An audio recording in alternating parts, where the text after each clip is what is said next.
नमस्कार। क्या आपने सोचा है कि 2026 की होली इतनी अलग क्यों होने वाली है? जी हाँ, एक बहुत ही दुर्लभ खगोलीय घटना की वजह से इस बार त्योहार का पूरा गणित ही थोड़ा सा बदल गया है। चलिए मेरे साथ मिलकर समझते हैं कि आखिर हो क्या रहा है। तो सवाल ये उठता है कि 2026 की होली में ऐसा क्या है जो इसे इतना स्पेशल बना रहा है। इसी रहस्य से आज पर्दा उठाते हैं। देखिए, वजह है एक बहुत ही रेयर एस्ट्रोनॉमिकल इवेंट। भद्रा और पूर्ण चंद्र ग्रहण दोनों एक ही दिन पड़ रहे हैं और इसी संयोग ने होलिका दहन के सही समय को लेकर थोड़ा सा कंफ्यूजन पैदा कर दिया है। अब इस पूरे मामले के तह तक जाने के लिए हमें सबसे पहले होली से ठीक पहले के एक खास समय को समझना होगा, जिसे हम कहते हैं होलाष्टक।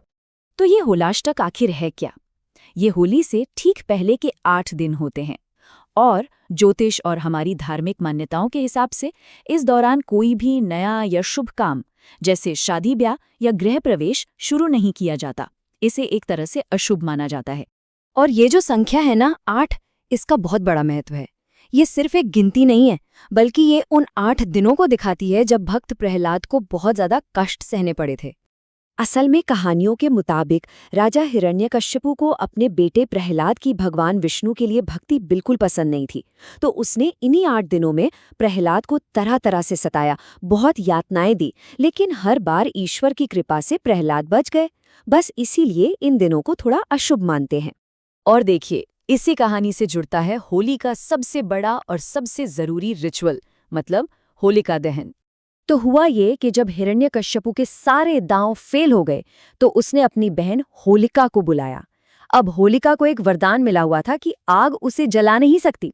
प्लान एकदम पक्का था। होलिका प्रहलाद को अपनी गोद में लेकर धधकती आग में बैठ गई। पर कहते ना, जाको राखे साइयां, मार सके न कोई। भगवान की कृपा से हुआ एक चमत्कार। जो वरदान वाली चुनरी थी, वो होलिका के ऊपर से उड़कर प्रहलाद पर आ गई। नतीजा, होलिका तो जलकर राख हो गई और भक्त प्रहलाद को एक खरोच तक नहीं आई। बस यही है होलिका दहन का असली मतलब, बुराई पर अच्छाई की जीत का एक पक्का सबूत। लोग इसी पवित्र आग में अपनी सारी नेगेटिविटी, सारी बुराइयों को जला देते हैं और एक नई अच्छी शुरुआत के लिए प्रार्थना करते हैं। तो चलिए अब वापस उस सवाल पर आते हैं जहां से हमने ये सारी बातचीत शुरू की थी। मतलब इस पूरे खगोलीय संयोग के बीच 2026 में होली की सही तारीख और सही समय आखिर होगा क्या? तो ये है 2026 की होली का पूरा टाइम टेबल। होलाष्टक शुरू होंगे मंगलवार 24 फरवरी से, फिर 3 मार्च को होगा होलिका दहन, और उसके ठीक अगले दिन यानी बुधवार 4 मार्च को हम सब मनाएंगे रंगों का त्योहार धुलंडी। अच्छा, अब सबसे जरूरी बात, ज्योतिष के जानकारों के हिसाब से 3 मार्च मंगलवार को होलिका दहन का सबसे शुभ मुहूर्त शाम 6:48 से लेकर रात 8:50 के बीच रहेगा।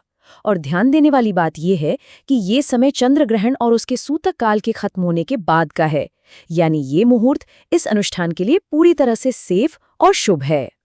तो जब हमने सही समय जान लिया है, तो ये भी समझ लेते हैं कि होलिका दहन वाले दिन किन छोटी छोटी बातों का ध्यान रखना चाहिए ताकि सब कुछ अच्छा हो। देखिए, इस दिन कुछ पारंपरिक सावधानियां बरतने की सलाह दी जाती है। जैसे अगर कोई ऐसा इंसान आपको कुछ खाने की चीज़ या प्रसाद दे जिसके इरादों पर आपको थोड़ा भी शक हो, तो उसे लेने से बचना चाहिए। और अगर मान लीजिए लेना ही पड़ जाए, तो उसे खुद खाने की बजाय किसी पेड़ पौधे के पास रख देना बेहतर होता है। दरअसल माना यह जाता है कि ये समय बहुत शक्तिशाली होता है और लोग अपनी परेशानियां दूर करने के लिए तरह तरह के टोटके या उपाय करते हैं। तो ये बस किसी भी तरह की नेगेटिव एनर्जी से बचने के लिए एक सावधानी है।